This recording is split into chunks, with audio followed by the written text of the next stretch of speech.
Hey, this is Jack, and this video is the #1 hidden superpower that you can bring to your love life and relationships.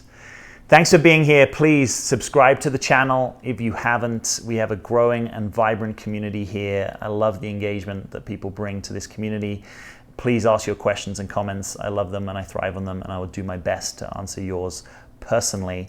Also, if you haven't taken my free webinar, you'll find a link below this video. Just click that, find a time that works for you in your time zone. It's 90 minutes. It's really awesome content. It will change your perspectives on some things. And if you like these videos, you'll definitely like the webinar. So make sure you find a time to do that. So, Jack, what is this #1 hidden superpower that you can use to bring to your love life and relationships? Well, I'm going to get right into it. The #1 hidden superpower that I'm going to talk to you about today is the power of presence. The power of being present.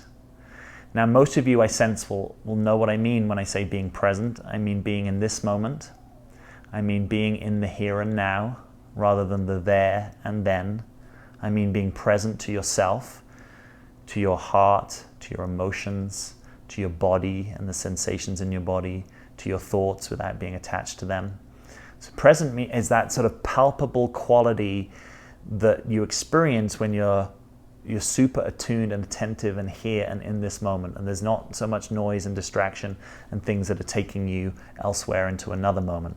If those things are there, you can be with them, you can be non-judgmentally with them, but you're trying to cultivate your presence. And what I'm really talking about is how to be present with yourself and with another person at the same time. That's the power of presence in relationships. That's what it looks like. And why it's really powerful is because it increases intimacy.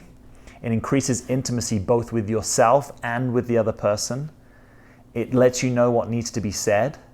It lets you know what needs to be felt.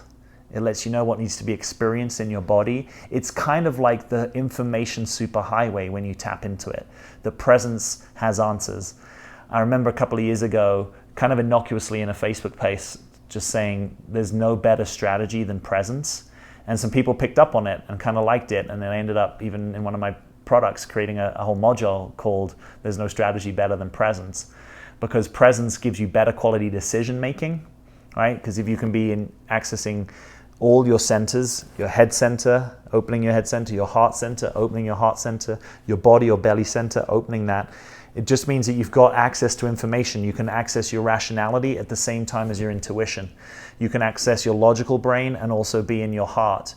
And sometimes presence will just bring you answers in its own timing that you couldn't think your way to. Flashes of inspiration, just things that drop in. A new awareness that one day you're like, oh, yeah, maybe I'm ready for a change. Or maybe there's something I need to say to someone that I never knew I needed to say to them. Right? Presence can bring you those answers. It's kind of like a sea that you can bathe in that supports you and nourishes you and really lets you know what's going on. Now, the opposite of being present is being distracted, is being bored, is being frustrated, is being dissociated, is being defended, is being guarded, is being protected, is being in your personality, by which I mean a very habitual way of doing you, right? Maybe you're talkative, maybe you're funny, maybe you're cerebral, maybe you're emotional, maybe you're rational and logical, maybe you're strong, maybe you're weak. If you're any time you find yourself being a fixed way of being you are limiting who you really are. And presence is the answer. If you can presence up, if you can presence that you are actually in a limiting self-concept right now, and if you didn't have fixed ideas about who you are, something else might want to express itself. Presence is the answer to awkward conversations where you don't know what to say. The more you can become present, the more you can become comfortable not knowing what to say or not even needing to say something. Sometimes the silence of presence is the best answer, to let what the other person's said just kind of refract in and around you. Notice where it lands in you. Notice what echoes it picks up. Maybe it picks up no echoes at all and you have nothing that you actually want to say. You'd only know that in presence, rather than the kind of distracted mind saying what it needs to say and kind of hijacking your attention. Presence allows you to soften. Presence allows you to relax. Presence allows you to know that you're enough. Presence allows you to relax your inner critic. Presence allows you to know yourself. Presence allows you to know yourself in ways that you've never known yourself. It allows you to become. right? You might have heard this expression, being and becoming. That means that you can become something, that you don't actually have to have a fixedness, a story about who you are, that you might evolve in ways that you are really surprised that you don't know yourself. Presence allows you to presence your strategies for distracting yourself, your strategies for keeping yourself safe. When you're in presence, you notice things more clearly. It's almost like, I get to be very attentive and attuned to myself and the other person. Presence allows you answers to questions, allows questions just to live in you and to resolve in you over time, taking the time that they need. Presence allows things to be okay, even when life is really hard. Presence is like a meta okayness, even when you're struggling or you're hugely emotionally impacted or you're devastated or heartbroken or tired or fearful or you don't even know how tomorrow is going to look. Presence takes care of today so that tomorrow can take care of itself. So presence is an answer in so many ways. It's rich, and when you start to orient your life to presence, it looks different. Your relationships look different. There's more texture, there's more color, there's more attunement, there's more noticing what people are actually saying. There's less fixedness of who the other person is. There's less fixedness of who you are. There's more richness and intimacy that it can often cultivate. There's more truth that gets conveyed, because when I'm present, I actually really notice there's something I need to say and it feels authentic, and maybe I feel afraid to tell you, but I might cultivate the courage to tell you. So presence is the way, in my experience, and working out how to value presence is the challenge for most of us. Many of us have contexts, routines, habits, people, job roles, other roles, unconscious roles, a whole number of things that have nothing to do with us being present, right? That are actually barriers to presence. So if you care about presence and you're really tuned in and noticing what I'm saying, and you're watching this right now and you're kind of getting what I'm putting down, you're picking it up, you might want to notice, how can I cultivate a life of presence? How can I value presence enough that the way that I construct my life and the ways that I have conscious control, the ways that I take aim at things in my life, how can I put presence at the heart of them? When you buy furniture, or you set up a room, or you set up your daily routine, or you think about how to allocate time on your weekend, or you think about what you put into your body, or what you say yes or what you say no to. All of these things can have presence as a kind of orientation. Like, does this help you be present? Like when you decorate a room in this way, does it support presence? When you structure your desktop on your computer in a certain way, does that support presence? And I'm not saying that to set some kind of impossible standard. This is not an invitation for your inner critic to come in through the back door. I'm saying that because this stuff matters and you can be intentional about it. And none of us, in the same way that you don't just wander around and find yourself at the top of Everest, you don't just wander around and find yourself getting increasingly present. Most of us need to construct and set up our lives in order to foster more presence, whether that's journaling or inquiry or meditation or practicing with a partner or slowing down in your work so that you value the quality of contact that you make with it as much as the outcome, or slowing down with people so that you really notice what's going on in you. Maybe that means you need to talk less. Maybe that means you need to listen more. Maybe that means you need to listen less.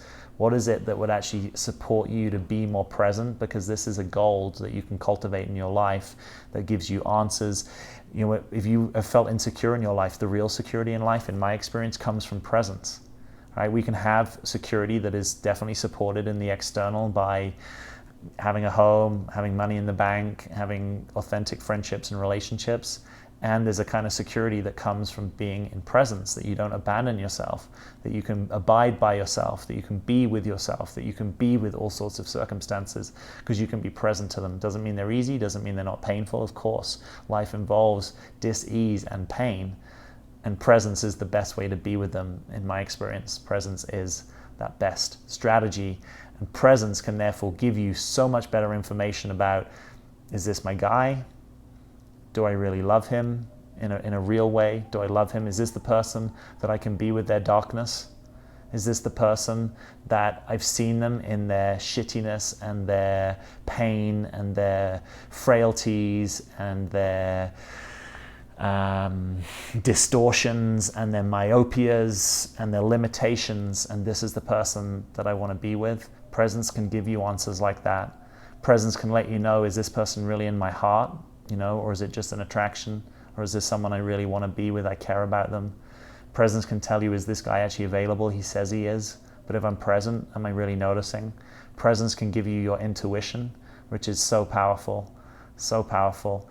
Presence can give you your guidance, your higher self talking to you, however that comes in, whether that comes in as messages or visions or stillness, just a kind of knowing that you're actually guided in this lifetime, that you can access your own path, your own truth by being present to it. So this is super potent. This even goes beyond love and relationships, but it's certainly a really powerful way of being with someone and creating the kind of intimate connection that most of us deep down we long for and we crave for it and we want it in our hearts. And if we knew it was available and if we tasted it enough, we wouldn't be orienting elsewhere. We would know that the sweet nectar of life comes from presence, that there is a kind of sweet fulfillment that is only available in presence, that presence is its own fulfillment. The presence that you can bring to all sorts of experience is its own fulfillment, even if that experience itself is difficult or is emotionally really challenging. There's a kind of sweet presence that you can bring to it, and in that you can know yourself and know your essence and know that you are home in yourself, that you are here, now, present, coming home, being in yourself. And that is, that's an amazing thing. So thanks for being with me. I know this video had a little bit of a different quality. I'd love to know how this has impacted you, if at all, or what your own experiences are of presence. So I welcome your questions and comments below the video. Please subscribe, stay connected to the channel. And as always, I'm Jack, and thank you for being here.